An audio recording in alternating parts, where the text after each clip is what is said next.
Hello everyone, मैं Lavkush Upadhyay biology faculty at Dakshina स्वागत करता हूं आप सभी का दक्षिणा ई लर्निंग प्लेटफॉर्म पे। तो आज का हमारा जो लेक्चर है lecture number 6 of strategies for enhancement in food production.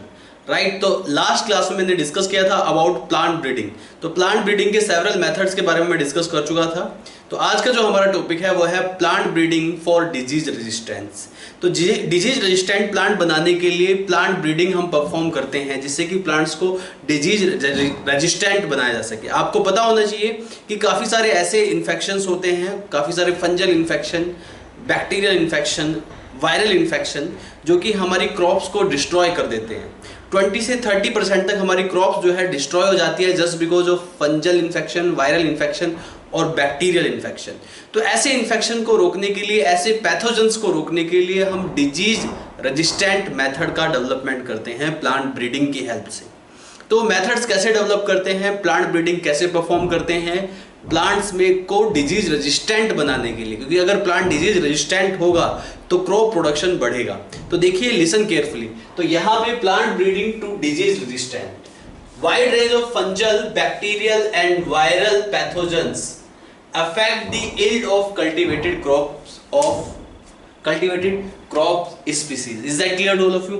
जैसा कि मैं आपको बता चुका हूं कि fungal infection, viral infection and bacterial infection, तो fungal, viral and bacterial pathogen जो होते हैं वो हमारी कल्टिवेटेड क्रॉप्स को डिस्ट्रॉय करते हैं।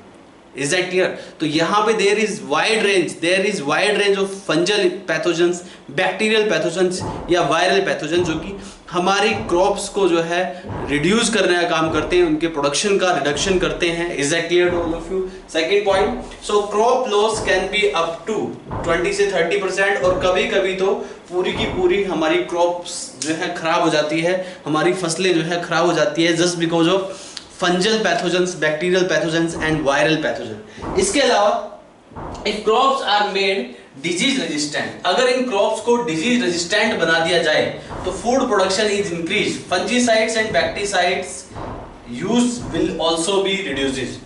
देखिए, यहाँ पे काफी सारे फंजाई यानी कि फंजल पैथोजन, वायरल पैथोजन और बैक्टीरियल पैथोजेंस हैं जो कि हमारे क्रॉप्स के प्रोडक्शन को कम करते हैं, हमारी पैदावार को कम करते हैं। Is that clear?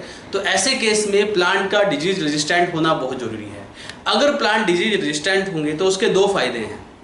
एक तो क्रॉप्स रिडक्शन से बचाया जा सकता है प्लांट्स को, और दूसरा, अगर जनरली हम क्या करते हैं, राइट, जैसे कोई फंजल इन्फेक्शन होता है प्लांट्स में, कोई फंजाई की वजह से कोई इन्फेक्शन हो रहा है या वायरस या बैक्टीरिया की वजह से कोई इन्फेक्शन हो रहा है, तो ऐसे केस में हम लोग बैक्टीरिसाइड्स या फंजीसाइड्स, कुछ केमिकल्स का इस्तेमाल करते हैं।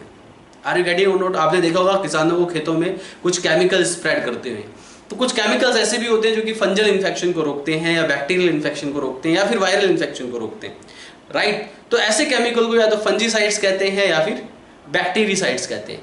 इन फंजीसाइड्स और बैक्टीरिसाइड्स, इन केमिकल का अगर आप इस्तेमाल करते हो इन इन्फेक्शंस को रोकने के लिए, इन डिजीजेस को रोकने के लिए जो कि फंजाई की वजह से होती है या बैक्टीरिया की वजह से होती है, इज दैट क्लियर? तो आप अगर इन केमिकल्स का इस्तेमाल करते हैं तो इन केमिकल से इन्वायरमेंटल रिडक्शन होने के चांसेस रहते हैं, इन्वायरमेंटल लॉस होने के चांसेस रहते हैं, राइट। क्योंकि ये केमिकल्स की वजह से जो बेनिफिशियल माइक्रोब्स होते हैं सॉइल के अंदर, जो कि हमारी सॉइल की फर्टिलिटी पावर को इंप्रूव करते हैं, तो वो उनको भी किल कर सकता है। तो यहाँ पे हमारे दो बेनिफिट हैं डिजीज रेजिस्टेंट प्लांट को डेवलप करने के। पहली बात तो हम अपना फूड प्रोडक्शन बढ़ा सकते हैं, और दूसरी बात हम हार्मफुल फंजीसाइड्स और बैक्टीरिसाइड्स, जिससे कि हमारी सॉइल की फर्टिलिटी पावर रिड्यूस हो सकती है, जिससे कि बायोलॉजिकल जो क्वालिटी है जो कि माइक्रोब्स ग्रो करते हैं सॉइल के अंदर, वो जो रिड्यूस होती है बायोलॉजिकल क्वालिटी, उसके रिडक्शन को भी बचाया जा सकता है। तो ये हो गए हमारे दो फायदे। प्लांट ब्रीडिंग मेथड को अडॉप्ट करके आप प्लांट डिजीज रेजिस्टेंट प्लांट को डेवलप कर देते हैं। इसके बाद है factors affecting development of disease.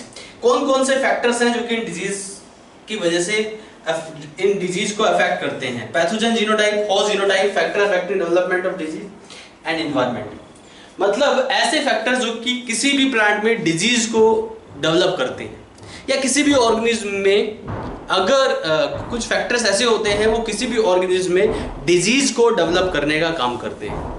उन फैक्टर्स में आपका होस्ट जीनोटाइप आता है, is that clear? Pathogen genotype आता है एंड एनवायरनमेंट आता है। किसी भी ऑर्गेनिज्म में अगर कोई भी डिजीज डेवलप होती है, ध्यान दीजिएगा मेरी बात पे, किसी भी ऑर्गेनिज्म में कोई भी डिजीज डेवलप होती है, even in case of human being also you can consider, अगर किसी भी ऑर्गेनिज्म में कोई भी डिजीज डेवलप होती है तो उसके डेवलपमेंट होने के पीछे जो मेजर रीजंस होते हैं वो होता है होस्ट जीनोटाइप, पैथोजन जीनोटाइप, इसके अलावा होता है एनवायरनमेंट। अगर हमारे पास कुछ ऐसे जीन्स है, सपोज दैट किसी पर्टिकुलर पर्सन, आपने देखा होगा कुछ लोग कुछ बीमारी के लिए बहुत ही ज़्यादा सेंसिटिव होते हैं, कुछ लोग बीमारी के लिए कम सेंसिटिव होते हैं। तो अगर कुछ लोग बीमारी के लिए ज़्यादा सेंसिटिव है तो उसके पीछे का जो रीजन है वो है उसका जीनोटाइप, यानी कि उसके पास ऐसे सेंसिटिव जीन है कि उसको आसानी से बीमारियां हो जाती हैं। लेकिन एक दूसरा पर्सन जो बिल्कुल हेल्दी है और बीमार पर्सन के कांटेक्ट में भी रहता है, उसके बावजूद भी वो बीमार नहीं पड़ता। क्यों? कहीं ना कहीं इसमें जीनोटाइप का भी रोल है। ठीक है, किसके जीनोटाइप का? Host genotype. होस्ट जीनोटाइप मतलब जिसको बीमारियां होती है उसे आप होस्ट कहते हैं, यानी कि जिसकी बॉडी में पैथोजन एंटर कर जाता है उसको आप होस्ट कहते हैं। और कोई भी बीमारी जो डेवलप करती है वो होस्ट जीनोटाइप पे डिपेंड करती है, पैथोजन जीनोटाइप पे डिपेंड करती है।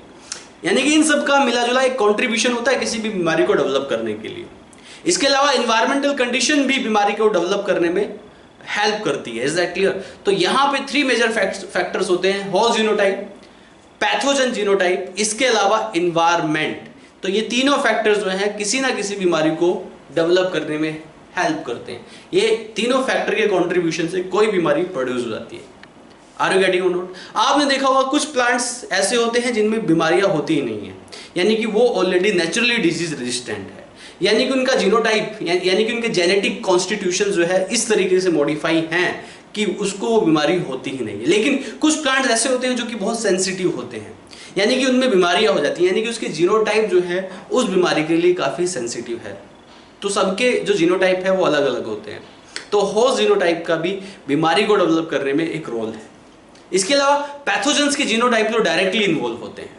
Is that clear? लेकिन यहाँ पे आपको प्लांट को डिजीज रेजिस्टेंट बनाना है, तो मेरी बात ध्यान दीजिएगा मेरी बात पे।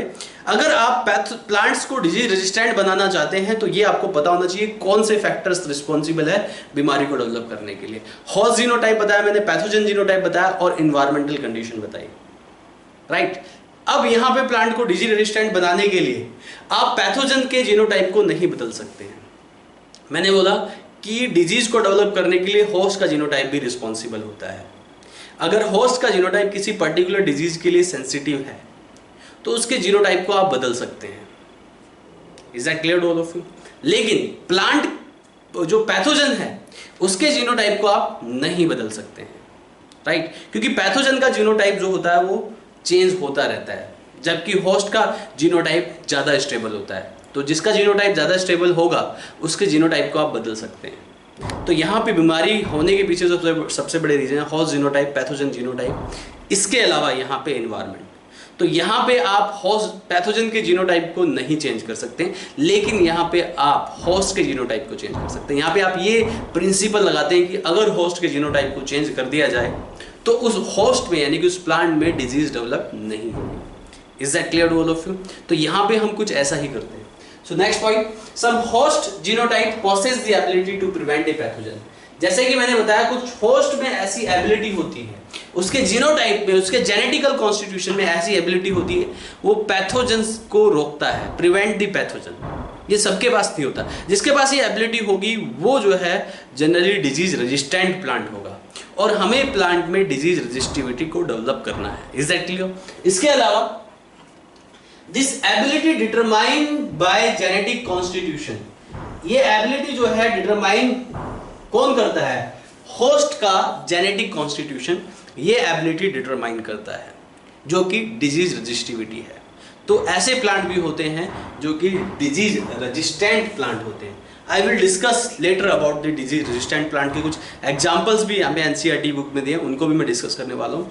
इसके अलावा यहाँ पे कुछ डिजीजेस के मैं एग्जांपल बता रहा हूँ जो कि जनरली एग्जाम्स में पूछ लिए जाते हैं, राइट? तो यहाँ पे एग्जांपल देखिए, जैसे कि पोटैटो एक एग्जांपल दिया हुआ है। पोटैटो में एक बीमारी देखी जाती है लेट ब्लाइट ऑफ पोटैटो। एक बीमारी होती है पोटैटो में, late blight disease of potato. Early blight disease भी होती है पोटैटो में और लेट ब्लाइट डिजीज भी होती है पोटैटो में। तो जो late blight disease of potato है वो एक पैथोजन की वजह से होता है जिसको आप बोलते हो फाइटोप्थेरा इन्फेस्टेंस।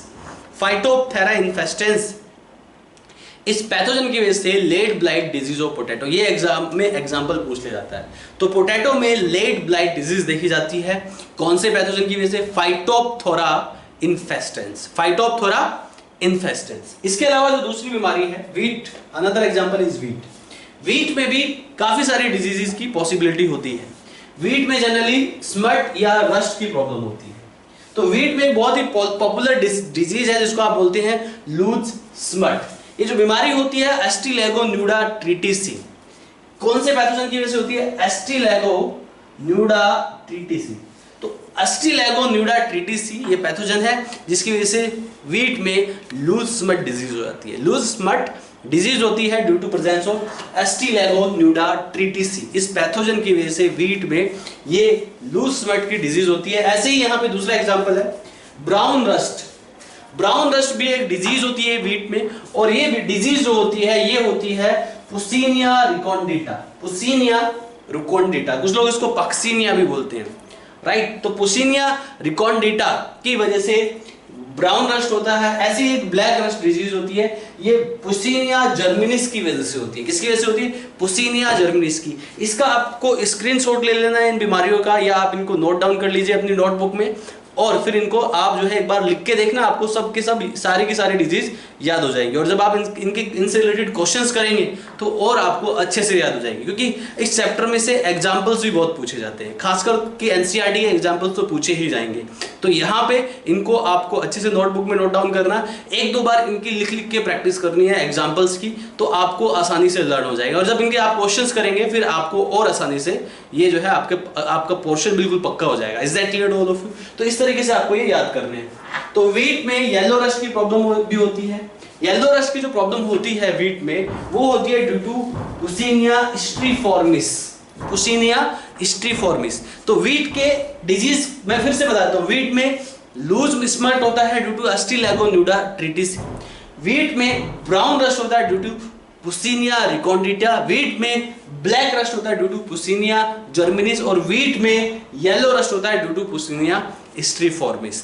तो ये एग्जांपल्स आपको याद करने। कुछ इधर भी मैंने एग्जांपल लिखे हैं, जैसे sugar cane, this is also given in NCERT. Sugar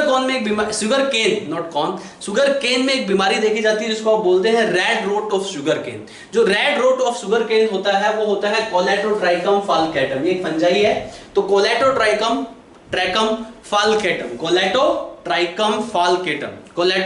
फाल्केटम नाम का फंजाई है जिसकी वजह से शुगर केन में रेड रोट की प्रॉब्लम देखी जाती है।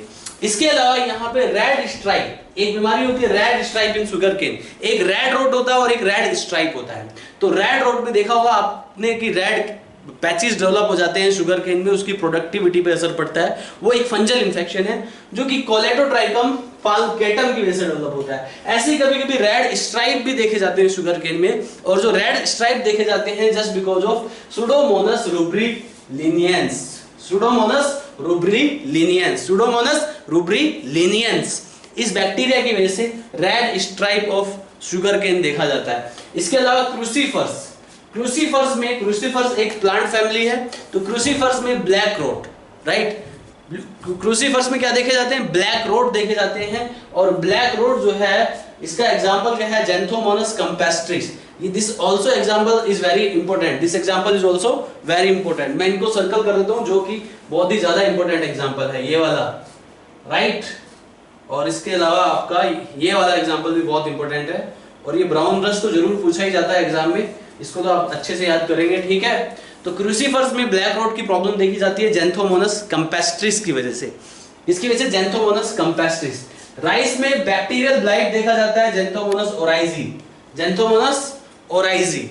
Is that clear? देखिए राइस का तो आपको बड़ी आसानी से नाम याद हो जाएगा, ओराइजा जो होता है that is the generic genus of what?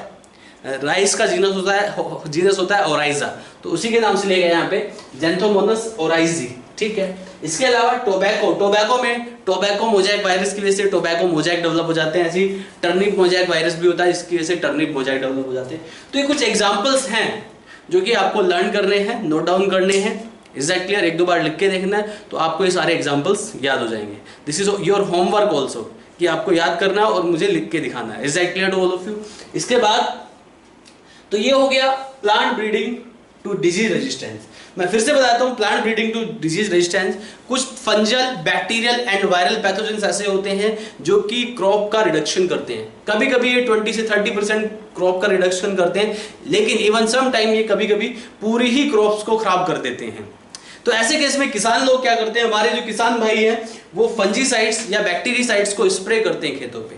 Fungicide और बैक्टीरियासाइड्स स्प्रे करना एक परमानेंट सॉल्यूशन नहीं है, क्योंकि जो केमिकल्स वो स्प्रे कर रहे हैं खेतों पे, फंजीसाइड्स या बैक्टीरियासाइड्स, उससे एनवायरमेंटल लॉस होता है, उससे सॉइल की फर्टिलिटी पावर पर असर पड़ता है। सॉइल की फर्टिलिटी पावर, सॉइल में पैदा होने वाले जो माइक्रोब्स है, कुछ माइक्रोब्स सॉइल में ऐसे होते हैं जो कि उसकी किसानों के लिए बड़े हेल्पफुल होते हैं, सॉइल की फर्टिलिटी पावर को बढ़ाने में बड़ी मदद करते हैं। तो अगर आप ऐसे बैक्टीरियासाइड्स या फंजीसाइड रैंडमली इन केमिकल्स का इस्तेमाल करेंगे तो सॉइल की फर्टिलिटी पावर पे असर पड़ सकता है। सो this is not a solution. तो ऐसे केस में हम क्या करते हैं कि पहली सबसे बड़ी चीज कि हम यहां पे क्या करते हैं कि होस्ट का जीनोटाइप बदल देते हैं। जैसे कि मैंने आपको बताया, किसी भी डिजीज को डेवलप करने में सबसे बड़ा हाथ जो होता है वो होस्ट का जीनोटाइप, पैथोजन का जीनोटाइप एंड एनवायरनमेंट। ना तो आप एनवायरनमेंट कंडीशन को बदल सकते हैं, ना पैथोजन जीनोटाइप को बदल सकते हैं, तो आपके पास बस एक ही ऑप्शन रह जाता है, host genotype. Is that clear? कुछ ऐसे प्लांट्स होते हैं, कुछ ऐसे ऑर्गेनिज्म होते हैं जिनमें एबिलिटी होती है कि वो किसी भी पैथोजन के अगेंस्ट फाइट कर जाते हैं और वो पैथोजन को प्रिवेंट कर देते हैं। ये एबिलिटी सभी में नहीं होती, तो जिनमें ये एबिलिटी होती है उस एबिलिटी का आप इस्तेमाल कीजिए, राइट? उस एबिलिटी का आप इस्तेमाल कीजिए, उसका जीनोटाइप इस्तेमाल कीजिए। अगर आप उसका जीनोटाइप इस्तेमाल करेंगे तो यहां पे आप किसी भी प्लांट को डिजीज रेजिस्टेंट प्लांट बना सकते हैं और प्रोडक्टिविटी को बढ़ा सकते हैं। और ये कुछ एग्जांपल्स हैं, कुछ बीमारियां हैं, बहुत ही पॉपुलर बीमारियां हैं, कुछ एग्जांपल्स हैं। ये एग्जांपल्स आपको याद करने हैं, एग्जाम्स में कभी कभी पूछ ले जाते हैं। Is that clear to all of you? अब मैं यहां पे बात करता हूं methods of plant breeding to develop disease resistant plant. तो डिजीज रेजिस्टेंट प्लांट को डेवलप करने के लिए हमारे पास प्लांट ब्रीडिंग के कौन से मेथड्स हैं? Is that clear? My another topic is methods to develop disease resistant plant. ये मैंने कुछ डिजीज बताई है आपको प्लांट्स की, आर यू गेटिंग ऑर्डर? और मैंने बताया आपको किस तरीके से प्लांट में डिजीज डेवलप होती है, होस्ट जीनोटाइप इन्वॉल्व होता है, पैथोजन जीनोटाइप इन्वॉल्व होता है, उसमें इन्वायरमेंटल फैक्टर भी रिस्पॉन्सिबल होता है। अब मैं मेथड्स बता रहा हूं कि आप किस तरीके से एक प्लांट को डिजीज रेजिस्टेंट प्लांट बनाएंगे, what are the major methods behind this. तो I am going to discuss about the methods to develop the disease resistant plant. तो डिजीज रेजिस्टेंट प्लांट को डेवलप करने के लिए जो मेजर मेथड्स हैं ये आपको पता होना चाहिए। सो लिसन केयरफुली, ध्यान दीजिएगा यहाँ पे। तो इसमें मेथड्स देखिए कौन कौन से हैं।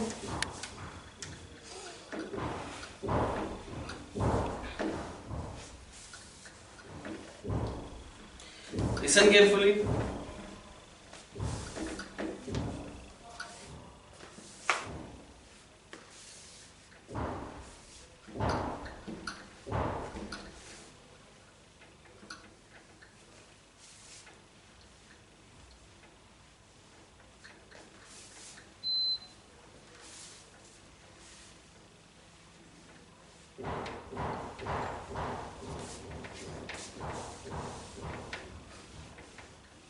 देखिए प्लीज ध्यान दीजिए।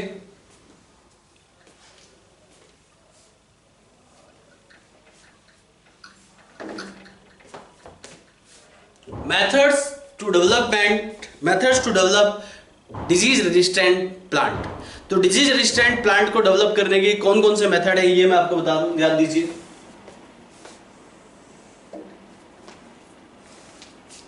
Methods to develop disease resistant plant. Methods of plant breeding, आप ये कहते हैं यहां पे methods of plant breeding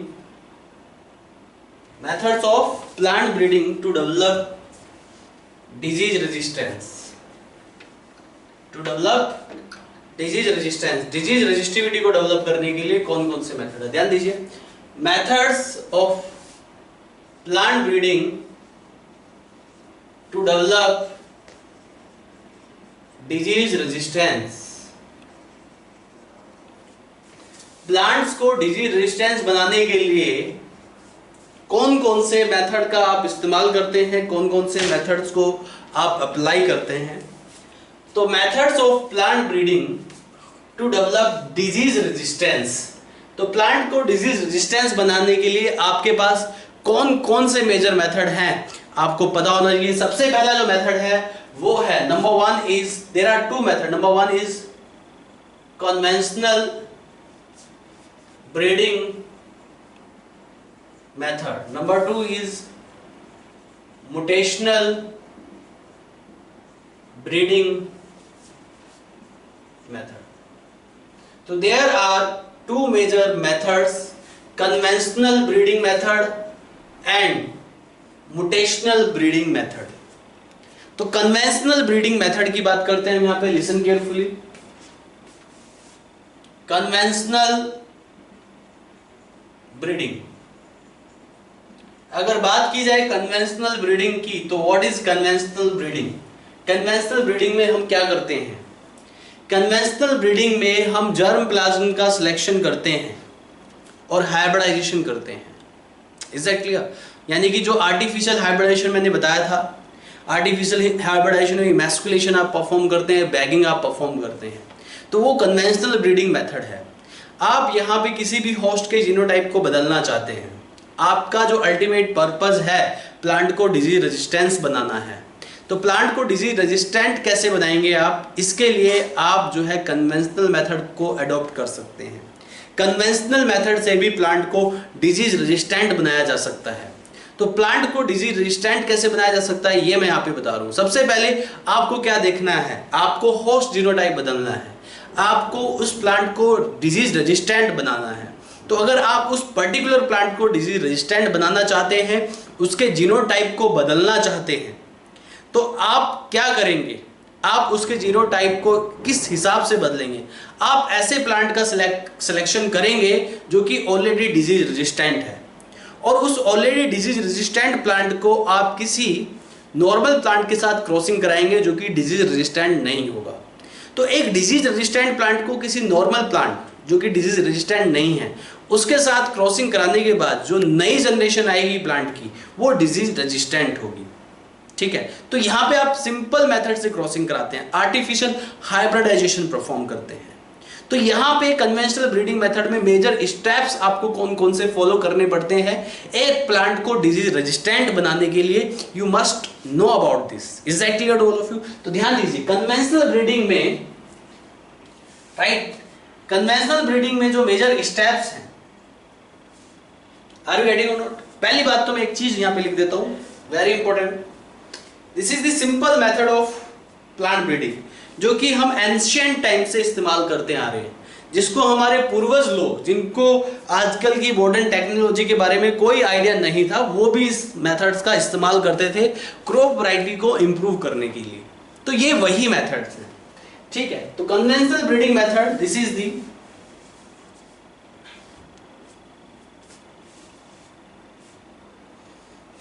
method of cross hybridization. This is the method of cross hybridization. Cross hybridization का मेथड है मेथड ऑफ क्रॉस हाइब्रिडाइजेशन। यहां पे क्रॉस हाइब्रिडाइजेशन कराया जाता है, और इस मेथड्स में आपको जो मेजर स्टेप्स फॉलो करने होते हैं वो कौन कौन से स्टेप्स हैं? Number 1, selection of germ plasm. आप ऐसे जर्म प्लाज्म यानी कि ऐसे जीनोटाइप या ऐसे प्लांट का सिलेक्शन करते हैं जो कि ऑलरेडी नेचर में डिजीज रेजिस्टेंट है। तभी आपको डिजीज रेजिस्टेंट प्लांट मिल गया। अब आप उस डिजीज रेजिस्टेंट प्लांट को किसी नॉर्मल प्लांट के साथ क्रॉस कराएंगे, यानी कि हाइब्रिडाइजेशन परफॉर्म करेंगे आप।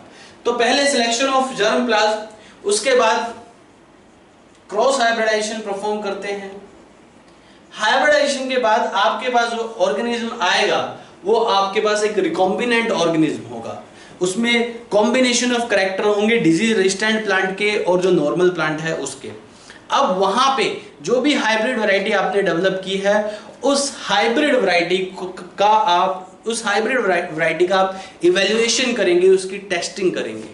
Is that clear to all of you? उसके बाद सिलेक्शन ऑफ हाइब्रिड। तो सुपीरियर हाइब्रिड को सिलेक्ट करने के बाद testing and release of hybrid.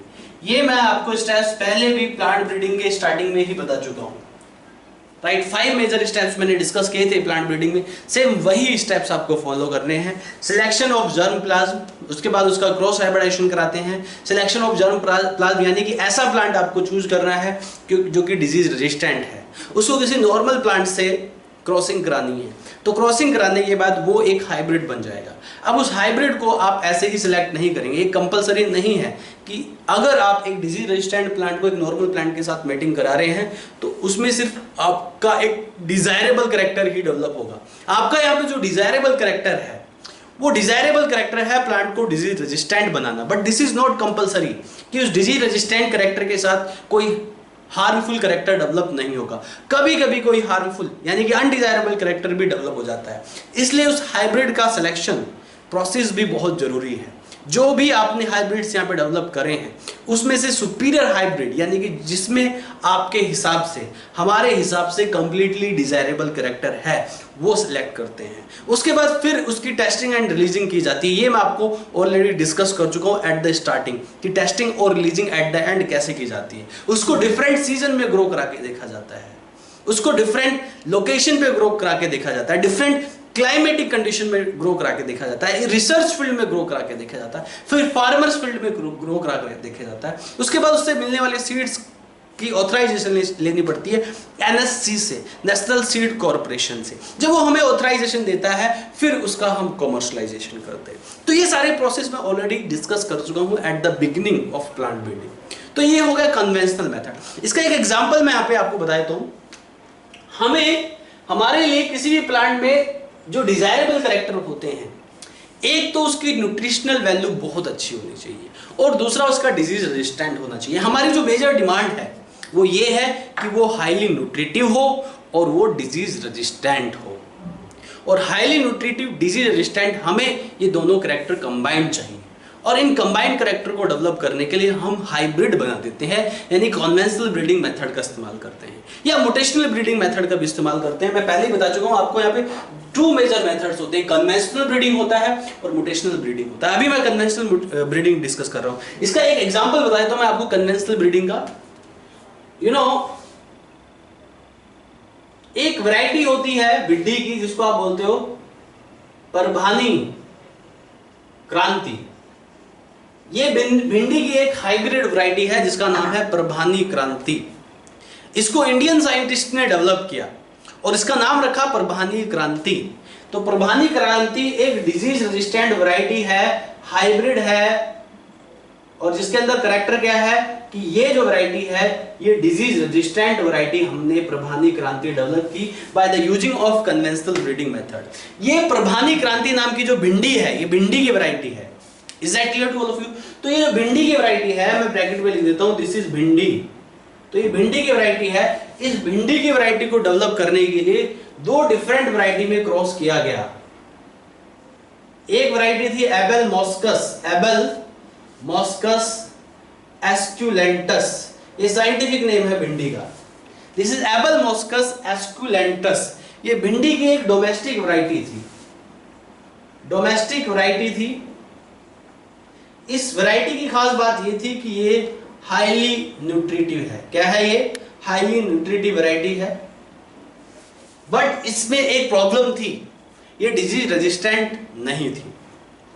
Prabhani क्रांति हमने एक हाइब्रिड डेवलप की भिंडी की जो कि एक डिजीज रेजिस्टेंट है, राइट। वो हाइब्रिड कैसे डेवलप की? हमने एक डोमेस्टिक वैरायटी ऑफ भिंडी जिसको एबल मॉस्कस एस्कुलेंटस बोलते हैं जो कि हाईली न्यूट्रिटिव होती है। इसका एक कैरेक्टर हमारे फेवर में है। वो कैरेक्टर हमारे फेवर में कौन सा है कि ये हाईली न्यूट्रिटिव होती है। लेकिन एक कैरेक्टर इसका हमारे फेवर में नहीं है, वो ये कि ये डिजीज रेजिस्टेंट नहीं होती। अब हमें क्या करना है, कोई ऐसी भिंडी की वैरायटी ढूंढ के लानी है जो कि डिजीज रेजिस्टेंट हो, राइट। तो हमें हाईली न्यूट्रिटिव कैरेक्टर को अगर डिजीज रेजिस्टेंट वाले कैरेक्टर के साथ मेटिंग कराएंगे, क्रॉसिंग कराएंगे, क्रॉस हाइब्रिडाइजेशन कराएंगे, तो हमारे पास दोनों कैरेक्टर वाली भिंडी आ जाएगी। तो Parbhani Kranti is the result of Abelmoschus esculentus cross with Abelmoschus मैनी हॉटलैंड। द नेम इज या हॉटलैंड भी बोलते हैं, एबल मोस्कस हॉटलैंड भी कहते हैं, या मैनी हॉटलैंड।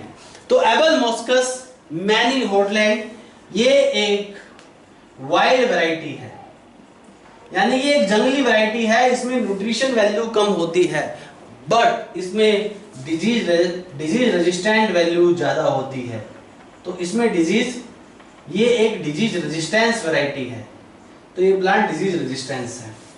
तो एक disease resistant plant Abelmoschus मैनी हॉटलैंड जो कि एक वाइल्ड वैरायटी ऑफ भिंडी है, उसको आपने एक डोमेस्टिक वैरायटी ऑफ भिंडी एबल मोस्कस एस्कुलेंटस जो कि हाईली न्यूट्रिटिव है।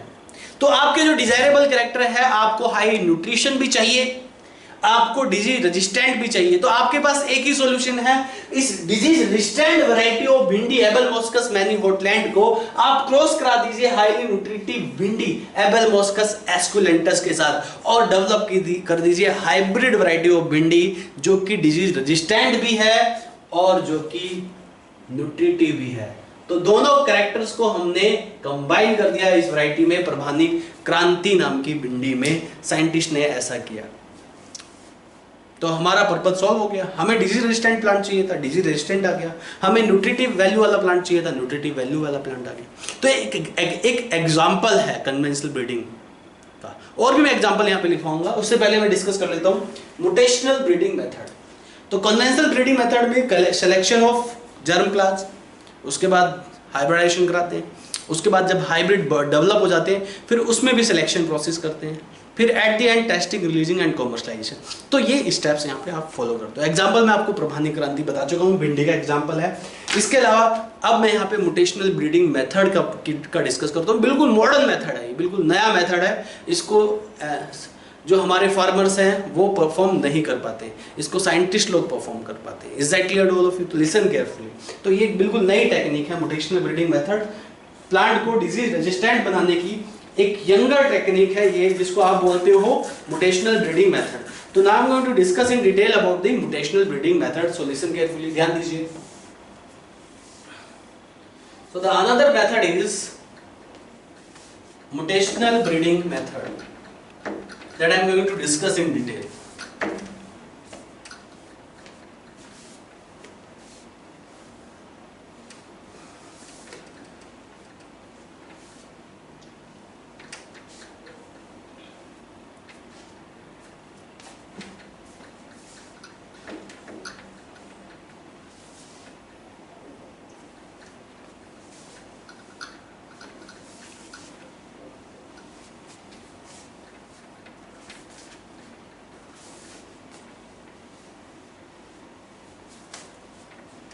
See, mutational breeding method.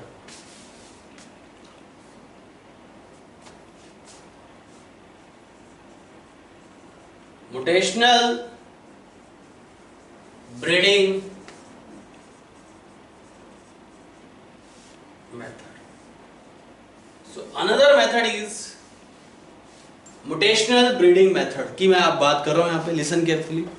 अगर बात करें म्यूटेशनल ब्रीडिंग मेथड की, बिल्कुल नया न्यू टेक्निक है ये, राइट। प्लांट को डिजीज रेजिस्टेंट बनाने के लिए या कोई भी डिजायरेबल कैरेक्टर को डेवलप करने के लिए हम इस टेक्निक का इस्तेमाल कर सकते हैं, म्यूटेशनल ब्रीडिंग मेथड। इस म्यूटेशनल ब्रीडिंग मेथड में हमें किसी पर्टिकुलर प्लांट को किसी दूसरे प्लांट के साथ क्रॉस कराने की जरूरत नहीं है। आप यहाँ पे जेनेटिक प्रिंसिपल्स का इस्तेमाल करते हैं। जेनेटिक प्रिंसिपल मतलब यहाँ पे ऐसा जीन जो कि डिजीज के लिए सेंसिटिव है उसको बदल दीजिए। सपोज दैट किसी पर्टिकुलर प्लांट में एक पर्टिकुलर जीनोटाइप है और वो genotype is very sensitive for a particular disease. उस जीनोटाइप की वजह से प्लांट में डिजीज डेवलप हो रही है, तो वो जीनोटाइप हमारे किसी काम का नहीं है। उस जीनोटाइप को बदल दीजिए। उस जीनोटाइप को आप कैसे बदलेंगे? म्यूटेशन इंड्यूस करके। म्यूटेशन में ऑलरेडी डिस्कस कर चुका हूं प्रिंसिपल एंड प्रोसेसेस में। Principle and processes of inheritance, ये चैप्टर मैंने कराया था, उसमें नहीं मैंने मॉलिक्यूलर बेसिस ऑफ इनहेरिटेंस में डिस्कस किया था, ठीक है। तो मॉलिक्यूलर बेसिस ऑफ इनहेरिटेंस में मैंने म्यूटेशन टॉपिक डिस्कस किया था। तो म्यूटेशन को इंड्यूस भी किया जा सकता है। मैंने वहां पे बताया था म्यूटेशन दो टाइप के होते हैं, एक स्पॉन्टेनियस म्यूटेशन जो कि नेचुरली टेक प्लेस करता है, और दूसरा इंड्यूस म्यूटेशन जो कि आर्टिफिशियली टेक प्लेस करता है, राइट। पास्ट में कुछ ऐसी स्पीसीज भी डेवलप कर चुके हैं हम म्यूटेशनल ब्रीडिंग मेथड की हेल्प से, जो कि एक सुपीरियर वैरायटी थी और एक सुपीरियर वैरायटी को हमने डेवलप किया। तो ये काफी सारे एग्जांपल्स हैं म्यूटेशनल ब्रीडिंग मेथड के भी, मैं डिस्कस करने वाला हूं यहाँ पे। तो देखिए, ध्यान दीजिए यहाँ पे, listen carefully, what is mutational breeding method. इस मेथड में हम क्या करते हैं, in this method we change the genotype of plant के जीनोटाइप को बदल दीजिए and make it disease resistant, और इसको डिजीज रेजिस्टेंट बना दीजिए। तो प्लांट के जीनोटाइप को बदलना बहुत ही आसान है म्यूटेशनल ब्रीडिंग मेथड से। ऐसा जीनोटाइप, जैसे कि मैं आपको पहले ही बता चुका हूं at the beginning of this topic, कि किसी भी डिजीज को डेवलप करने के लिए होस्ट जीनोटाइप रिस्पॉन्सिबल होता है, प्लांट जीनोटाइप रिस्पॉन्सिबल होता है, पैथोजन जीनोटाइप रिस्पॉन्सिबल होता है, एंड इन्वायरमेंटल कंडीशन रिस्पॉन्सिबल होती है। तो यहां पे आपको जीनोटाइप बदल देना है।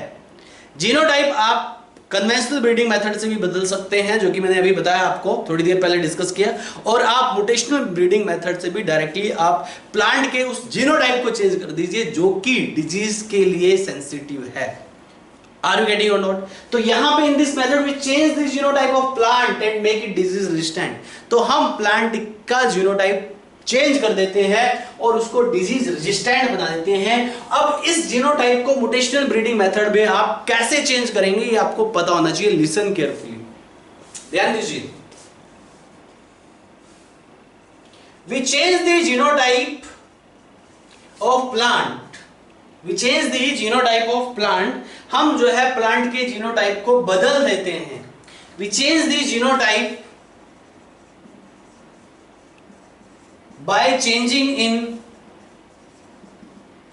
base pair of DNA। DNA के बेस पेयर में चेंज कर दीजिए। तो DNA में चेंज किया तो जीनोटाइप चेंज हो गया। बेस पेयर में अगर कहीं भी कोई भी म्यूटेशन, मैं आपको पहले बता चुका हूं, this is the sudden inheritable change take place in DNA या gene, that is called mutation। तो mutation क्या है, एक सडन चेंज है। और mutation यहाँ पे कितने टाइप के होते हैं, ये मैं फिर से आपको बता देता हूँ। mutation यहाँ पे दो टाइप के होते हैं, एक spontaneous mutation और दूसरा induced mutation। spontaneous mutation take place naturally, take place करता है स्पॉन्टेनियस म्यूटेशन। वहीं इंड्यूस म्यूटेशन जो टेक प्लेस करता है, आर्टिफिशियली टेक प्लेस करता है इंड्यूस म्यूटेशन। यानी कि यहां पे हम अपनी कंसर्न के हिसाब से इंटेंशनली चेंज करा रहे हैं इंड्यूस म्यूटेशन। तो हमें स्पॉन्टेनियस म्यूटेशन परफॉर्म करने की जरूरत नहीं है, क्योंकि वो नेचुरली टेक प्लेस करता है। यहाँ पे जो म्यूटेशनल ब्रीडिंग मेथड है, हम यहाँ पे इंड्यूस म्यूटेशन करते हैं। कौन सा म्यूटेशन करते हैं, प्लांट के जीनोटाइप को बदलने के लिए, प्लांट को डिजीज रेजिस्टेंट बनाने के लिए we use induce mutation method. तो ध्यान दीजिएगा, to change the genotype of plant,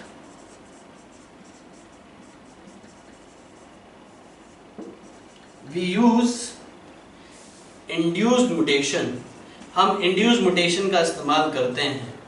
और इंड्यूस्ड म्यूटेशन मतलब mutation which occur artificially, intentionally जिस म्यूटेशन को परफॉर्म किया जाता है। और ये जो इंड्यूस्ड म्यूटेशन है, दिस इंड्यूस्ड म्यूटेशन जो है, this is induced by mutagens. इसको आप कुछ म्यूटेजेंस का इस्तेमाल करके इंड्यूस करते हो, that's why this is called induced mutation. ठीक है, तो जो इंड्यूस्ड म्यूटेशन है, this induced mutation, ठीक, यानी कि change in gene by mutations, that is called induced mutation. Mutations का इस्तेमाल करके आप जीन में चेंज करते हैं, इसे आप इंड्यूस्ड म्यूटेशन कहते हैं। Change in gene bye using of mutations. तो यहाँ पे आप म्यूटेशंस का इस्तेमाल करके जीन में या जीनोटाइप में प्लांट के चेंज लाते हैं, राइट, उसे आप इंड्यूस म्यूटेशन कहते हैं। और ये जो म्यूटेशंस हैं, ये जैसा कि मैं आपको के साथ पहले भी डिस्कस कर चुका हूं। ये म्यूटेशंस केमिकल म्यूटेशंस भी हो सकते हैं और ये म्यूटेशंस फिजिकल म्यूटेशंस भी हो सकते हैं। केमिकल म्यूटेशंस के कुछ एग्जांपल है जैसे EMS, ethyl methane sulphonate, ethyl methane sulphonate बोलते हैं, इथाइल मीथेन सल्फोनेट। इन केमिकल म्यूटेशंस का मोस्ट वाइडली इस्तेमाल किया जाता है म्यूटेशनल ब्रीडिंग को डेवलप करने के लिए। सल्फोनेट, इथाइल मीथेन सल्फोनेट या एक सोडियम एजाइड नाम का भी म्यूटेशन होता है, उसका भी आप इस्तेमाल कर सकते हैं। इथाइल मीथेन सल्फोनेट का इस्तेमाल कर सकते हैं म्यूटेशन को इंड्यूस करने के लिए, सोडियम एजाइड का इस्तेमाल कर सकते हैं। और फिजिकल म्यूटेशंस में तो आपको बहुत सारे एग्जांपल पता है, जैसे यूवी रेज का इस्तेमाल कर सकते हैं, एक्स रेज का इस्तेमाल कर सकते हैं, कहने का मतलब है रेडिएशंस का इस्तेमाल कर सकते हैं, गामा रेज का इस्तेमाल करते हैं। गामा रेज का इस्तेमाल करके हमारे जो father of Indian green revolution है MS स्वामीनाथन, उन्होंने वीट की ड्वार्फ वैरायटी को भी डेवलप किया था। उन्होंने इंडियन एग्रीकल्चर रिसर्च इंस्टीट्यूट में एक वीट की हाइब्रिड वैरायटी को डेवलप किया गामा म्यूटेशन को इंड्यूस करके, और उस वीट की वैरायटी से जो उन्होंने गार्डन डेवलप किया वहाँ पे इंडियन एग्रीकल्चर रिसर्च इंस्टीट्यूट में, उसको नाम दिया गया गामा गार्डन। क्या नाम दिया गया? गामा गार्डन, क्योंकि उसमें सारी वो ड्वार्फ वैरायटी थी जो कि गामा रेज का इस्तेमाल करके बनाई गई थी। Is that clear to all of you? So listen carefully. तो mutations, chemical mutations, physical mutations, ये हो गया। अब यहाँ पे मैं कुछ एग्जांपल्स बता रहा हूँ म्यूटेशनल ब्रीडिंग मेथड के, यानी कि म्यूटेशनल को इंड्यूस करके, म्यूटेशंस की हेल्प से म्यूटेशन इंड्यूस करके कौन कौन सी ऐसी वैरायटी डेवलप की गई जो कि डिजीज रेजिस्टेंट बन गई और जो कि सुपीरियर वैरायटी बन गई। तो कुछ एग्जांपल्स देख लीजिए। For example, Mexican variety of wheat, Mexican variety of wheat, mutation को इंड्यूस करके व्हीट की मैक्सिकन वैरायटी को डेवलप किया फादर ऑफ ग्रीन रिवॉल्यूशन ने। पहले भी डिस्कस कर चुका हूं, नॉर्मन ई बोरलॉग, इनको फादर ऑफ ग्रीन रिवॉल्यूशन कहते हैं, राइट। नॉर्मन ई बोरलॉग ने जो मैक्सिकन वैरायटी ऑफ व्हीट थी, उनके मैं नाम भी लिखवा चुका हूं आपको। उनका नाम था सोनोरा 64, सोनोरा 64, पूसा लर्मा रोजो। तो ये Mexican variety of wheat develop की नॉर्मन ई बोरलॉग ने। फिर इन वैरायटीज में म्यूटेशन इंड्यूस किया MS स्वामीनाथन ने। एग्जैक्टली जो मैक्सिकन वैरायटी ऑफ व्हीट थी, इनके जो ग्रेन्स होते थे वो रेड कलर के ग्रेन्स होते थे, और ये वैरायटी को इंडियन क्लाइमेटिक कंडीशन में ग्रो करा पाना इम्पॉसिबल था। तो ऐसे केस में हमारे जो साइंटिस्ट थे, जो father of Indian green revolution कहते हैं, जिनको MS स्वामीनाथन, उन्होंने क्या काम किया, इन दोनों वैरायटी में गामा रेज को इंड्यूस किया, ये जो कि म्यूटेशन है, गामा रेज का इस्तेमाल करके इंडियन वैरायटी में बदल दिया उनको, और उसका नाम रखा सरबती सोनोरा। सोनोरा को सरबती सोनोरा में कन्वर्ट कर दिया। पूसा लर्मा, सॉरी ये नाम था लर्मा रोजो, जो यहाँ पे मैक्सिकन वैरायटी थी वो थी लर्मा रोजो, लर्मा रोजो 64, लर्मा रोजो 64, ये वैरायटी थी मैक्सिकन व्हीट वैरायटी। और इसमें भी गामा रेज इंड्यूस करके MS स्वामीनाथन ने क्या काम किया, इसको बना दिया पूसा लर्मा। इसका नाम पूसा दिया गया, पूसा लर्मा। पूसा एक जगह है, राइट, जहां पे Indian Agriculture Research Institute located है। This location is near Karol Bagh, Delhi में एक लोकेशन है करोल बाग के पास एक लोकेशन है पूसा। उस पूसा एरिया में इंडियन एग्रीकल्चर रिसर्च इंस्टीट्यूट है इन दिल्ली, राइट। तो दिल्ली में सारी रिसर्च परफॉर्म होती है, जितनी भी एग्रीकल्चर रिसर्च है तो इंडियन एग्रीकल्चर रिसर्च इंस्टीट्यूट में परफॉर्म होती है, राइट। तो पूसा एक लोकेशन है, वहाँ पे ये सारी जो रिसर्च है ये परफॉर्म होती है। एग्जैक्टली, तो उन्होंने ये रिसर्च वहीं पे की थी, that's why called Pusa Lerma. Exactly. तो और भी कुछ एग्जांपल्स हैं, जैसे कि some other examples I am going to discuss. आपने सुना होगा pulses of moong, moong pulse के बारे में सुना होगा। मूंग की जो दाल होती है, तो जो पल्स ऑफ मूंग है, मूंग में भी म्यूटेशनल ब्रीडिंग मेथड को इंड्यूस करके, म्यूटेशनल ब्रीडिंग मेथड से मूंग को बना दिया गया येलो मोजैक वायरस के against resistant, plus powdery mildew, दोनों एग्जांपल एनसीईआरटी में भी दिए हैं, रेजिस्टेंट। इस मेथड का इस्तेमाल करके जो मूंग की दाल होती है, आपने देखा होगा मूंग की जो दाल है उस मूंग की दाल को डिजीज रेजिस्टेंट बनाया against yellow mosaic virus and powdery mildew. Powdery mildew and yellow mosaic virus के लिए इस मूंग की दाल को रेजिस्टेंट बना दिया गया बाय यूजिंग मोटेशनल ब्रीडिंग मेथड। तो मोटेशनल ब्रीडिंग मेथड का इस्तेमाल करके मूंग की दाल को yellow mosaic virus and powdery mildew, yellow mosaic virus and powdery mildew, yellow mosaic virus and powdery mildew के अगेंस्ट रेजिस्टेंट बना दिया। मैंने इसको इतनी बार इसलिए रिपीट किया बिकॉज ये बहुत ही इंपॉर्टेंट एग्जाम्पल है, नीट के एग्जाम में पूछा जा सकता है, राइट। ये एग्जाम्पल्स एनसीईआरटी में जितने भी इस चैप्टर में दिए हैं आपको लिख लिख के याद करने हैं, अच्छे से याद करने हैं। इन एग्जाम्पल से रिलेटेड क्वेश्चंस आपको 100% मिलेंगे, ठीक है। इसलिए मैं इसको यहाँ पे मैंने कई बार रिपीट किया कि मूंग की दाल को येलो मोजैक वायरस और पाउडरी मिल्ड्यू के लिए रेजिस्टेंट बनाया with the help of mutational breeding method, ठीक है। कन्वेंशनल ब्रीडिंग मेथड का एग्जांपल मैंने क्या बताया था, प्रभानी क्रांति, और ऐसे ही मोटेशनल ब्रीडिंग का एग्जांपल ये है yellow mosaic virus and powdery mildew resistant variety of मूंग को डेवलप किया। ऐसी कुछ और एग्जांपल्स हैं, रेमी एटोमिटा 2, जगन्नाथ, रेमी एटोमिटा 2 एंड जगन्नाथ, ये 3 वैरायटी हैं राइस की जिनको डिजीज रेजिस्टेंट बनाया with the help of mutational breeding method. These all 3 varieties of rice, ये किसकी वैरायटीज हैं, राइस की 3 वैरायटी है, रेमी एटोमिटा 2 एंड जगन्नाथ। इनको डिजीज रेजिस्टेंट बनाया by using of mutational breeding method. इसके अलावा कुछ और भी एग्जांपल्स मैं यहाँ पे डिस्कस कर रहा हूँ, लिसन केयरफुली, ध्यान दीजिएगा।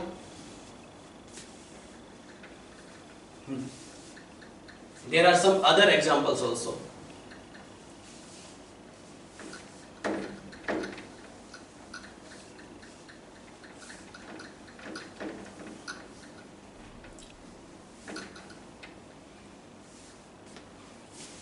ये एग्जांपल्स याद कीजिएगा, लिख लिख के याद कीजिएगा इनको। इरेक्टिफेरम एंड इरेक्टॉइड, ये दोनों डिजीज रेजिस्टेंट वैरायटी थी किसकी, बार्ली। तो बार्ली की डिजीज रेजिस्टेंट वैरायटी थी, मतलब है erectiforme and erectoides. Is that clear? Erectiforme and erectoides, is that clear? इसके अलावा ऐसी एक वैरायटी को डेवलप किया जिसका नाम था अरुणा, ये कैस्टर की वैरायटी है। ऐसी एक वैरायटी को डेवलप किया NP836, ये वैरायटी वीट की है। ऐसी एक वैरायटी को डेवलप किया जिसका नाम था इंदौर 2, ये वैरायटी कॉटन की है। ये किसकी वैरायटी है बेटा, कॉटन की।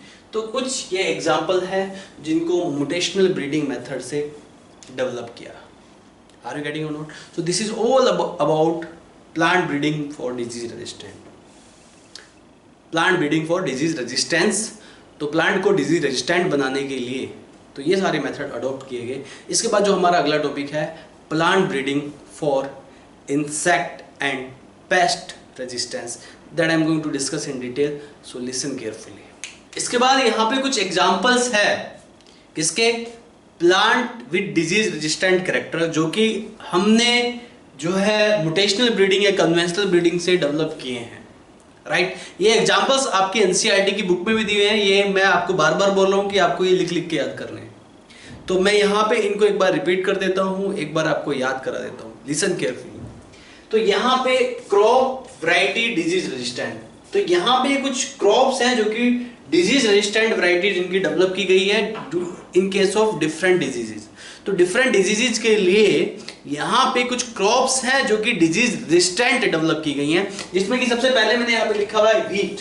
वीट जो है, वीट की जो वैरायटी है जिसका नाम है हिमगिरी। एग्जाम में ये टेबल आपको एनसीईआरटी में भी दिए हैं, इस टेबल से रिलेटेड क्वेश्चंस पूछ ले जाते हैं। तो टेबल्स जितनी भी एनसीईआरटी में दी हैं, राइट, इनको जो है आपको लिख लिख के याद करना है। तो यहाँ पे वीट की जो क्रॉप है उसकी जो वैरायटी है वो हिमगिरी है, जो कि disease resistant to leaf stripe rust, leaf and stripe rust. तो हिमगिरी एक वैरायटी है जो कि डिजीज रेजिस्टेंट वैरायटी डेवलप की leaf and stripe rust even hill bird.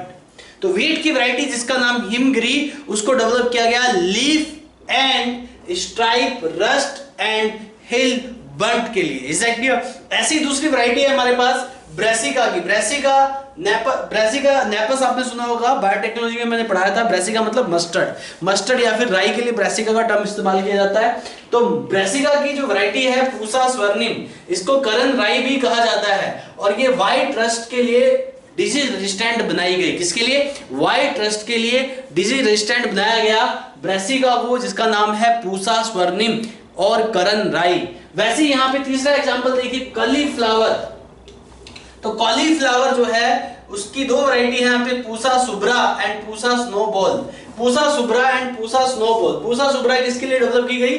Black road के अगेंस्ट डिजीज रेजिस्टिविटी डेवलप की गई पूसा सुब्रा में। वहीं पूसा स्नोबॉल K1, ये पूरा नाम है। पूसा सुब्रा एंड पूसा स्नोबॉल दोनों ही डिजीज रेजिस्टेंट वैरायटी है। पूसा सुब्रा जो है ब्लैक रोड के लिए है, और पूसा स्नोबॉल जो है curled blight black road disease of cauliflower. इसके बाद चौथा एग्जांपल है काओपी। काओपी का नाम जो है यहाँ पे, जो डिजीज रेजिस्टेंट वैरायटी डेवलप की गई काओपी की, उसका नाम है पूसा कोमल। क्या नाम है काओपी का?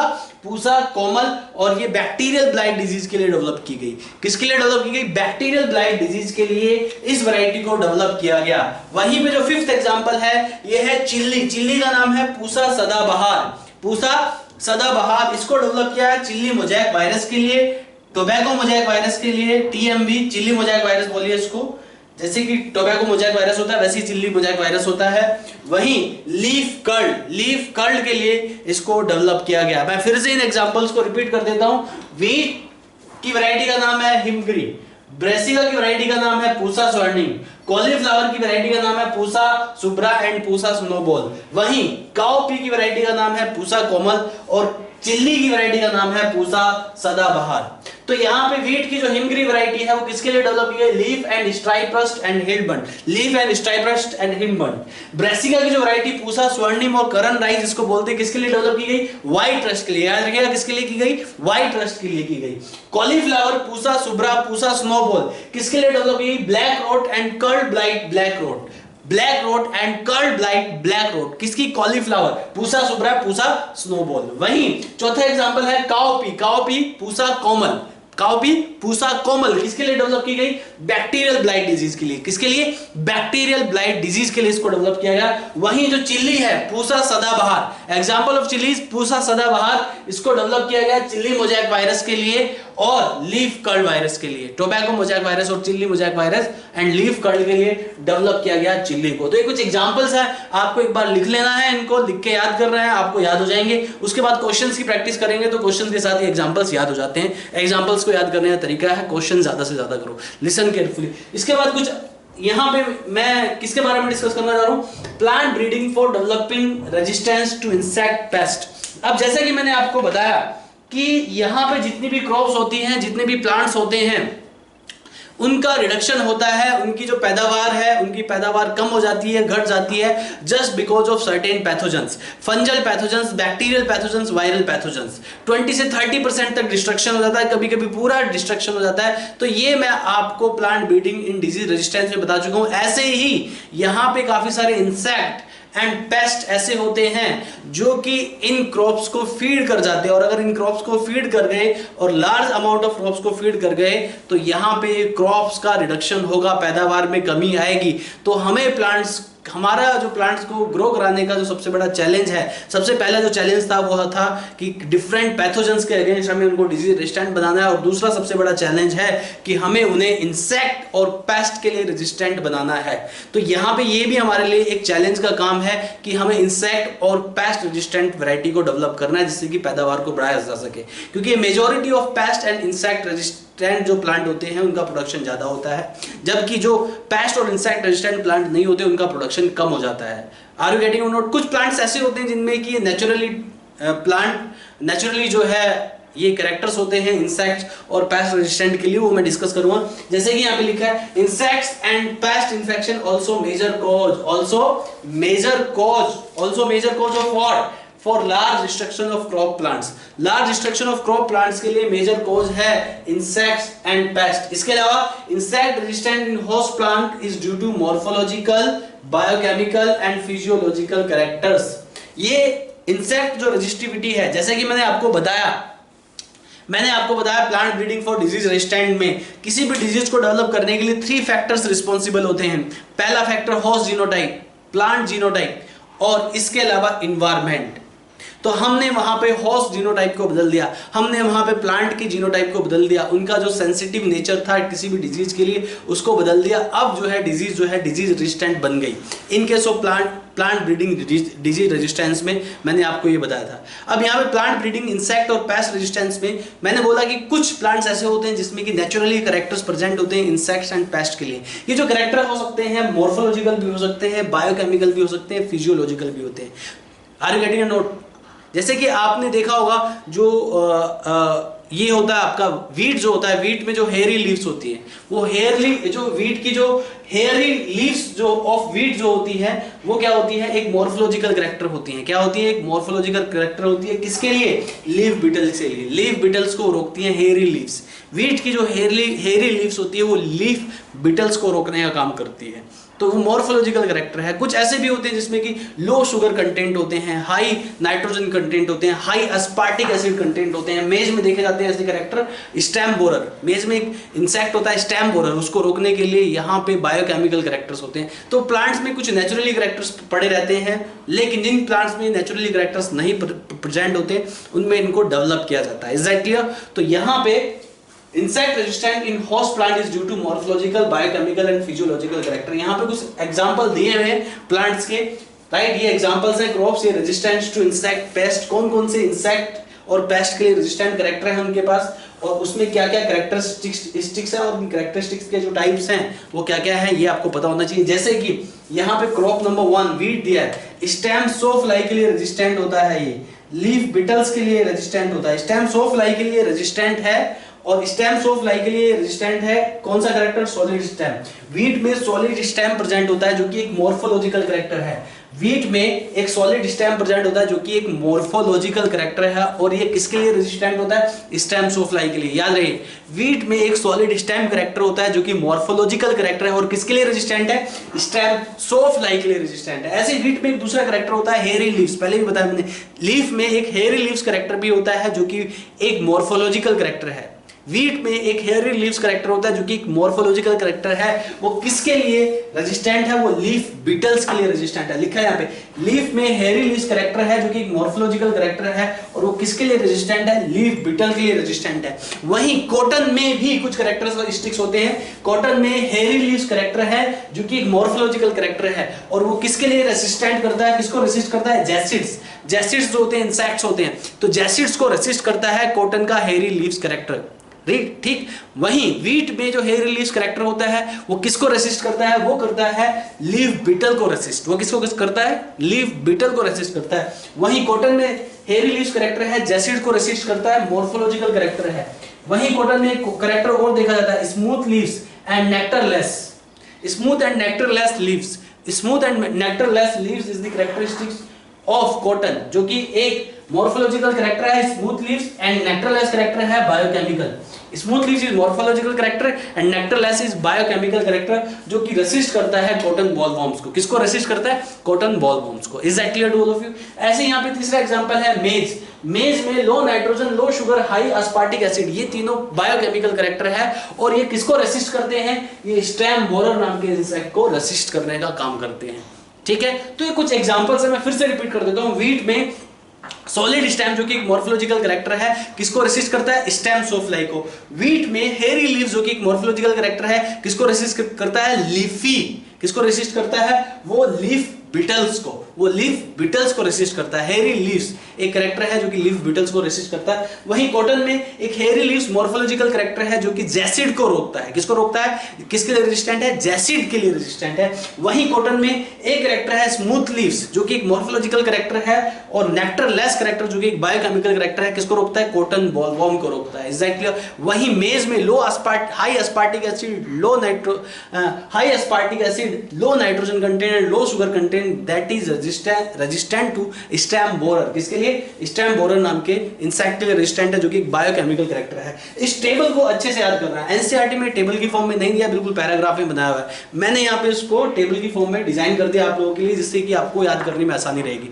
तो इस टेबल को एज इट इज आप अपनी नोटबुक में नोट डाउन कीजिएगा, एक बार पढ़ के देखिएगा, एक बार लिख के देखिएगा, ये भी आपको याद हो जाएंगे। And these all characters are also given in your NCERT book, और इनसे भी रिलेटेड क्वेश्चंस एग्जाम में पूछ लिए जाते हैं, तो ध्यान दीजिएगा इन बातों पे। इसके बाद कुछ अदर एग्जांपल्स हैं यहाँ पे, जो रेजिस्टेंस टू इंसेक्ट पेस्ट, ये भी एक टेबुलर फॉर्म में एनसीईआरटी में दिए हैं, बिल्कुल टेबल की फॉर्म में दिए। मैंने भी इसको टेबल की फॉर्म में डिजाइन किया है। एक बार मैं इसको डिस्कस कर लेता हूं। ब्रेसिका, ब्रेसिका जो है, ये मैंने बोला ब्रेसिका मस्टर्ड या राई की वैरायटी होती है, राइट। यहाँ पे एक ब्रेसिका वैरायटी में यहाँ पे बताया था आपको नाम, पूसा स्वर्णिम, जो कि व्हाइट रस्ट के लिए रेजिस्टेंट है, लेकिन यहाँ पे हम इंसेक्ट के लिए रेजिस्टेंट बता रहे हैं। तो ब्रेसिका जो है पूसा गौरव, एक वैरायटी है ब्रेसिका की पूसा गौरव, जो कि रेजिस्टेंट टू एफिड्स। एफिड्स एक इंसेक्ट होता है, तो एफिड्स के लिए रेजिस्टेंट का काम करता है पूसा गौरव नाम की ब्रेसिका की हाइब्रिड स्पीशीज। वहीं फ्लैट बीन्स, फ्लैट बीन्स में Pusa same 2, Pusa same 3, flat beans Pusa same 2 and Pusa same 3, इन दोनों को डेवलप किया गया। किसके लिए रेजिस्टेंट है? Jassid, aphids and fruit borer. Jassid, aphids and fruit borer किसके लिए रेजिस्टेंट है? पूसा सेम 2, पूसा सेम 3, ये दोनों रेजिस्टेंट है jassid, aphids and fruit borer के लिए। किसका एग्जांपल है? ये फ्लैट बीन का एग्जांपल है। किसका एग्जांपल है? फ्लैट बीन का एग्जांपल है। वहीं ओकरा, एक वैरायटी डेवलप की गई भिंडी की, ओकरा एक वैरायटी डेवलप की गई भिंडी की, पूसा स्वानी एंड पूसा A4। इसका नाम क्या है? Pusa Swani and Pusa A4। भिंडी की दो वैरायटी को डेवलप किया गया, पूसा स्वानी एंड पूसा A4, और ये दोनों ही रेजिस्टेंट थी शूट एंड फ्रूट बोरर के लिए। इसके लिए रेजिस्टेंट है शूट एंड फ्रूट बोरर के लिए। इनको एक बार आप नोट डाउन करके देखिएगा, ठीक है? नोट डाउन करना, एक बार खुद से लिख के देखना, लिख के देखोगे तो ये सारी चीजें आपको याद हो जाएंगी। उसके बाद क्वेश्चंस की प्रैक्टिस करना मत भूलना। अगर क्वेश्चंस की प्रैक्टिस नहीं करोगे तो ये सब आपको आप फिर से भूल जाओगे, तो क्वेश्चंस करनी बहुत जरूरी है। क्वेश्चन करोगे तो आपको ये अच्छे से याद हो जाएगा। अब इसके बाद जो हमारा अगला टॉपिक है वो है plant breeding to improve food nutrition, यानी कि plant breeding to improve nutrition. तो प्लांट्स में न्यूट्रिशन को इंप्रूव करने के लिए, न्यूट्रिशन क्वालिटी को बढ़ाने के लिए किस तरीके से प्लांट ब्रीडिंग मेथड को परफॉर्म किया जाता है, ये मैं डिस्कस करने जा रहा हूं। सो लिसन केयरफुली, ध्यान दीजिएगा। तो अगला जो मेरा टॉपिक है next is what? Plant breeding to improve food quality. Food quality भी हमारा एक पर्पज है। आप जो है यहाँ पे फूड प्रोडक्शन तो बढ़ा रहे हैं, आप डिफरेंट मेथड्स का इस्तेमाल करके, कन्वेंशनल ब्रीडिंग का इस्तेमाल करके या रोटेशनल ब्रीडिंग का इस्तेमाल करके फूड प्रोडक्शन को बढ़ा सकते हैं। अच्छी बात है फूड प्रोडक्शन बढ़ाना, लेकिन हमारा जो है खाली प्रोडक्शन पे ही ध्यान नहीं होना चाहिए। हमें प्रोडक्शन तो बढ़ाना ही है, हमारे लिए चैलेंज क्या है? प्रोडक्शन बढ़ाना। तो प्रोडक्शन बढ़ाने के अलावा हमारे पास एक चैलेंज और है कि उस फूड की क्वालिटी को भी हमें इंप्रूव करना है। किसको इंप्रूव करना है? फूड की क्वालिटी को भी इंप्रूव करना है। प्रोडक्शन के साथ साथ क्वालिटी पे भी ध्यान देना है। तो फूड की क्वालिटी के लिए भी प्लांट ब्रीडिंग परफॉर्म किया जाता है। तो वही मैं डिस्कस करने जा रहा हूँ। So listen carefully. Plant breeding to improve food quality. तो plant breeding to improve food quality, food quality को बढ़ाने के लिए प्लांट ब्रीडिंग को परफॉर्म किया जाता है। तो ध्यान दीजिएगा, listen carefully. Plant breeding to improve food quality, that I am going to discuss in detail.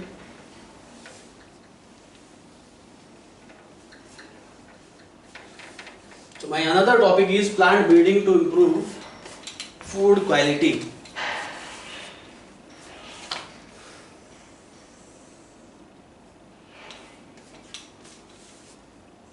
Plant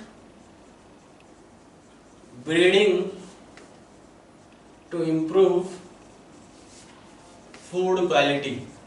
तो फूड क्वालिटी को बढ़ाने के लिए भी प्लांट ब्रीडिंग की जाती है। तो how you will improve the food quality? एक चीज आपको पता होना चाहिए, कुछ डाटा एनसीईआरटी में दिया है, वो मैं आपके साथ शेयर करने जा रहा हूं। I am going to discuss about the data which is given in your NCERT book. Overall world wide 840 million people, कितने भाई? 840 million people are suffering of deficiency, mineral deficiency, vitamins deficiency, protein deficiency, यानी कि लगभग 840 लोग world में माल nutrition का शिकार हैं। इसमें कि 3 बिलियन पीपल जो हैं उनमें हिडन हंगर की प्रॉब्लम है, यानी कि हमारी डाइट में प्रॉपर अमाउंट में न्यूट्रिशन जो है नहीं है। एडिक्वेट न्यूट्रिशन भी हमारा एक बहुत बड़ा चैलेंज है। एडिक्वेट अमाउंट में न्यूट्रिशन होना बहुत ज़रूरी है हमारी डाइट में। जबकि वर्ल्ड का आप डाटा निकाल के देखते हैं तो वर्ल्ड की एक बड़ी पॉपुलेशन माल न्यूट्रिशन का शिकार है, यानी कि जिनकी डाइट में enough amount, adequate amount of proteins, vitamins, minerals, ये सारी चीज़ें नहीं हैं। Is that clear to all of you? और 3 बिलियन पीपल्स को कैटेगराइज किया जाता है हिडन हंगर में। हिडन हंगर का मतलब ये है जिनकी डाइट में काफ़ी सारी चीज़ों की कमी होती है। Is that clear to all of you? Minerals की कमी होती है, विटामिन्स की कमी होती है। एग्जैक्टली हम लोग जो है किस चीज़ पे ध्यान देते हैं? हम मैक्रो न्यूट्रिएंट्स पे ज़्यादा ध्यान देते हैं, राइट? मैंने कुछ लोगों को देखा है कि वो फ्रूट्स को अवॉइड करते हैं, वो ग्रीन वेजिटेबल्स को अवॉइड करते हैं, जो कि सबसे बड़ा रीज़न है उनमें माल न्यूट्रिशन का, डिफिशियंसी डिसऑर्डर को डेवलप करने का। विटामिन्स हालांकि हमें ट्रेस अमाउंट में रिक्वायर्ड होते हैं, लेकिन ट्रेस अमाउंट में विटामिन्स का अपना एक अलग ही रोल है। विटामिन्स के फंक्शंस आप पढ़ चुके हैं डाइजेशन एंड एब्जॉर्प्शन चैप्टर में 11th क्लास में। तो आप हर फूड प्रोडक्ट का अपना एक अलग सिग्निफिकेंस होता है। फ्रूट्स का, वेजिटेबल्स का, ग्रेन्स का, सीरियल्स का, सबका अपना अलग अलग सिग्निफिकेंस होता है। A majority of people generally concern about the starch, concern about the protein, वो प्रोटीन और बाकी प्रोडक्ट्स पे ज़्यादा ध्यान देते हैं। सीरियल्स, मिलेट्स, इन सबको ज़्यादा कंज्यूम करते हैं, बट फ्रूट्स और वेजिटेबल्स पे ध्यान नहीं देते हैं। इसलिए मैंने आपको एक बताया था एग्जांपल गोल्डन राइस का, अगर आपको याद हो। Biotechnology principle and biotechnology and its application में मैंने पढ़ाया था गोल्डन राइस। गोल्डन राइस में विटामिन ए रिच कंटेंट होता है, विटामिन ए रिच राइस होता है गोल्डन राइस। तो वहाँ पे गोल्डन राइस ने हमारी फूड क्वालिटी को इम्प्रूव किया। हमारे पास और भी बहुत सारे चैलेंजेस हैं फूड क्वालिटी को इम्प्रूव करने के लिए। तो listen carefully about food quality, plant breeding to improve food quality, that I am going to discuss in detail. So listen carefully. तो यहाँ पे जैसे कि मैंने बताया, इन दी वर्ल्ड, पूरी दुनिया में लगभग 840 मिलियन पीपल, ये डाटा एनसीईआरटी में दिया है, याद करना है, do not have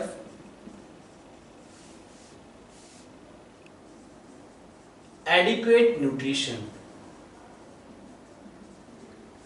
adequate पर्याप्त मात्रा में न्यूट्रिशन नहीं है, जिसमें से 3 बिलियन पीपल्स को कैटेगराइज किया गया है हिडन हंगर में।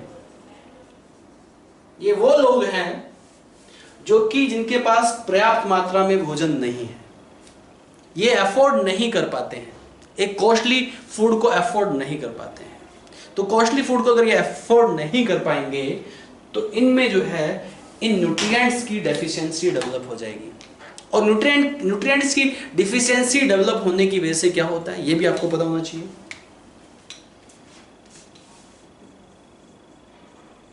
Results due to deficiency of nutrients, deficiency of nutrients.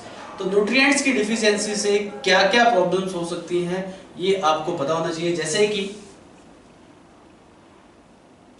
Increase risk of diseases, ठीक है। काफी सारे ऐसे न्यूट्रिएंट्स होते हैं जो कि हमारी इम्यूनिटी को बूस्ट करते हैं, like vitamin C. Are you getting or not? आजकल एक महामारी, एक पैंडेमिक चल रहा है जिसको आप कोरोना कह रहे हैं, और वो बीमारी जनरली उन लोगों को ज़्यादा इन्फ्लुएंस कर रही है जिनकी इम्यूनिटी वीक है, राइट? यानी कि वो इम्यूनिटी को बूस्ट करने वाला जो फूड प्रोडक्ट है या तो अपनी डाइट में नहीं ले रहे हैं या कम ले रहे हैं। जनरली आप डॉक्टर के ये बीमारी है, अभी तक एक लाइलाज बीमारी है, इसका प्रॉपर वैक्सीन नहीं आया मार्केट में, लेकिन कुछ लोग इससे सफ़र नहीं कर पाते हैं। क्यों? क्योंकि उनकी इम्यूनिटी ज़्यादा है। आप किसी डॉक्टर के पास जाते हैं तो डॉक्टर आपको सजेस्ट करता है कि आप जो है vitamin C and rich fruits खाइए, राइट? आप ऑरेंज खाइए, आप पपाया खाइए, राइट? Is that clear? आप लेमन खाइए। तो ये सब vitamin C and rich food product है। विटामिन सी इम्यूनिटी को बढ़ाता है। अगर किसी की डाइट में विटामिन सी की कमी है तो स्कर्वी जैसी प्रॉब्लम भी आती है। आप डिफिशियंसी डिसऑर्डर काफ़ी सारे पढ़ चुके हैं। तो इन डिफिशियंसी की वजह से, इन न्यूट्रिएंट्स की कमी की वजह से रिस्क ऑफ डिजीज डेवलप होता है, सबसे पहली बात। दूसरा, डिक्रीज लॉन्जिविटी, और लाइफ स्पैन जो है इंसान का डिक्रीज होता है। अगर आप प्रॉपर अमाउंट में अपनी डाइट में फूड नहीं लेंगे, प्रॉपर फूड नहीं ले पा रहे हैं, तो डिक्रीज दी लाइफ स्पैन, तो आपके लाइफ स्पैन कम होने के चांसेस भी बढ़ जाते हैं। Increase disease risk, decrease life span, decrease mental ability also. ये भी पॉइंट याद रखिएगा, मेंटल एबिलिटी बढ़ती है। तो जो स्टूडेंट्स प्रॉपर अमाउंट में डाइट नहीं ले रहे हैं तो उनकी मेंटल एबिलिटी कम हो जाएगी, और अगर आप लोगों की मेंटल एबिलिटी कम हो गई तो आप एग्जाम्स क्रैक नहीं कर पाएंगे। Is that clear to all of you? तो मेंटल एबिलिटी को बढ़ाना है, तो मेंटल एबिलिटी को बढ़ाने के लिए भी आपको प्रॉपर एडिक्वेट अमाउंट में फूड्स की रिक्वायरमेंट होती है। Is that clear to all of you? अब यहां पे एक टर्म आता है जिसको आप कहते हैं बायोफोर्टिफिकेशन। तो what is biofortification exactly?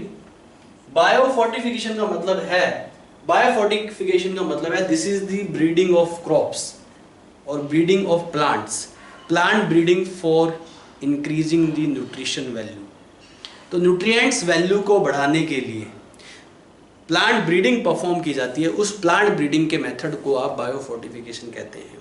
Protein की क्वालिटी को बढ़ाने के लिए, प्रोटीन बढ़ाने के लिए, विटामिन्स को इंप्रूव करने के लिए, लो फैट कंटेंट के लिए, राइट, जो भी प्लांट ब्रीडिंग परफॉर्म की जाती है उसे आप बायोफोर्टिफिकेशन कहते हैं। उसे आप क्या कहते हैं? बायोफोर्टिफिकेशन। तो आपको याद रहेगी। तो बायोफोर्टिफिकेशन क्या है ये पता होना चाहिए आपको। Plant breeding to improve the nutrients value. तो प्लांट ब्रीडिंग जो कि न्यूट्रिएंट्स वैल्यू को इंप्रूव करने के लिए परफॉर्म की जाती है। So the plant breeding to improve the nutrients value, जिसे आप बायोफोर्टिफिकेशन कहते हैं। तो plant breeding to improve nutrients value, nutrients value को बढ़ाने के लिए जो प्लांट ब्रीडिंग परफॉर्म की जाती है उसे आप बायोफोर्टिफिकेशन कहते हैं, राइट। यहाँ पे जो मेजर ऑब्जेक्टिव्स हैं बायोफोर्टिफिकेशन के, ये ऑब्जेक्टिव्स पे भी क्वेश्चन बन जाता है, तो याद रहे आपको। तो ऑब्जेक्टिव्स ऑफ बायोफोर्टिफिकेशन, बायोफोर्टिफिकेशन के मेजर ऑब्जेक्टिव्स जो हैं, to increase protein contents and quality, protein contents और उसकी क्वालिटी को बढ़ाना पहला ऑब्जेक्टिव है। दूसरा objective, to increase vitamin contents and quality, vitamin contents और क्वालिटी को बढ़ाना दूसरा ऑब्जेक्टिव। तीसरा objective, to reduce fat contents, fat contents को घटाना, क्योंकि फैट जो होता है वो मतलब एक ऑप्टिमम अमाउंट में फैट रिक्वायर्ड होता है, बट लार्ज अमाउंट में अगर आप फैट कंज्यूम करते हैं that is not good for health. Obesity की प्रॉब्लम हो जाती है, हार्ट एलिमेंट जैसी प्रॉब्लम्स डेवलप हो जाती हैं, हार्ट रिलेटेड डिसऑर्डर्स डेवलप हो जाते हैं। तो ये भी है low fat, to reduce fat. इसके अलावा to improve mineral and micronutrients content, minerals और माइक्रोन्यूट्रिएंट्स कंटेंट को बढ़ाना। तो ये मेजर ऑब्जेक्टिव्स हैं बायोफोर्टिफिकेशन की। प्रोटीन कंटेंट को बढ़ाना, विटामिन्स कंटेंट को इंप्रूव करना, लो फैट कंटेंट को डेवलप करना, एसेंशियल अमीनो एसिड को इंप्रूव करना। Is that clear to all of you? इसके अलावा मिनरल न्यूट्रिएंट्स को, माइक्रो न्यूट्रिएंट्स को इंप्रूव करना। These are major objectives of biofortification. Generally हम ऑब्जर्व क्या करते हैं, हमारी जो क्रॉप्स में जो सबसे बड़ी प्रॉब्लम्स होती है, जैसे कि सीरियल्स में देखा जाता है कि लाइसिन और ट्रिप्टोफन जैसे कंटेंट कम होते हैं। ये मैं आपको पता होना चाहिए। सीरियल्स में जबकि हमें रिक्वायरमेंट हमारे लाइसिन एंड ट्रिप्टोफन दोनों ही बहुत एसेंशियल अमीनो एसिड है जो कि हमारी डाइट में होना कंपलसरी है। बट यहाँ पे जो सबसे बड़ी प्रॉब्लम्स है सीरियल्स के साथ, मैं आपको बता देता हूँ कुछ प्रॉब्लम्स भी मैं आपको डिस्कस कर देता हूँ आपके साथ। सीरियल्स जनरली क्या होता है, सीरियल्स में generally are deficient for lysine and tryptophan. ये आपको एग्जांपल्स याद रहने चाहिए सारे, एनसीईआरटी के एज इट इज एग्जांपल्स आ जाते हैं। Deficient for lysine and tryptophans. ठीक है, सीरियल्स में लाइसिन और ट्रिप्टोफान की डिफिशियंसी देखी जाती है। ऐसी कुछ पल्सीज होती हैं, पल्सीज में यानी पल्सीज और यू कैन से लेग्यूम्स बोलिए आप, लेग्यूम्स में प्रोटीन डिफिशियंसी, सॉरी लेग्यूम्स में, legumes are deficient for sulphur containing amino acids. Legumes जो होते हैं सल्फर कंटेनिंग अमीनो एसिड्स के लिए डेफिशिएंट होते हैं। सल्फर कंटेनिंग अमीनो एसिड्स कौन कौन से हैं? Like methionine, like cysteine, cysteine और मिथ्योनाइन, सिस्टीन और मिथ्योनाइन जैसे sulphur containing amino acids are deficient in legumes. इसके लिए हमारे साइंटिस्ट ने क्या किया, कुछ एग्जाम्पल मैं बता रहा हूँ, कुछ इम्प्रूव्ड न्यूट्रिएंट्स वाली क्रॉप्स को डेवलप किया।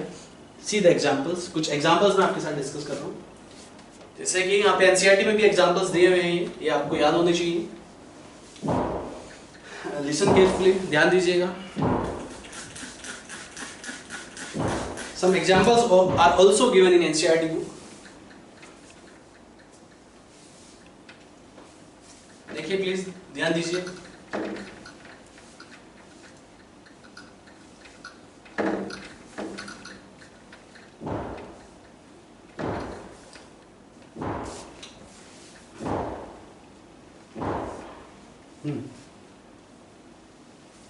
जैसे यहाँ पे इंप्रूव क्वालिटी के मेज को डेवलप किया गया, ये सारी चीजें नहीं, ध्यान दीजिए। फॉर एग्जाम्पल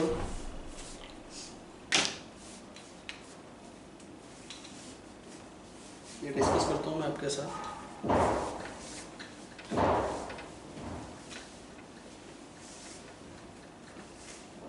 इसके बाद है जैसे कि इन 2000 में एक मेज डेवलप किया गया। इस मेज में ट्वाइस अमाउंट ऑफ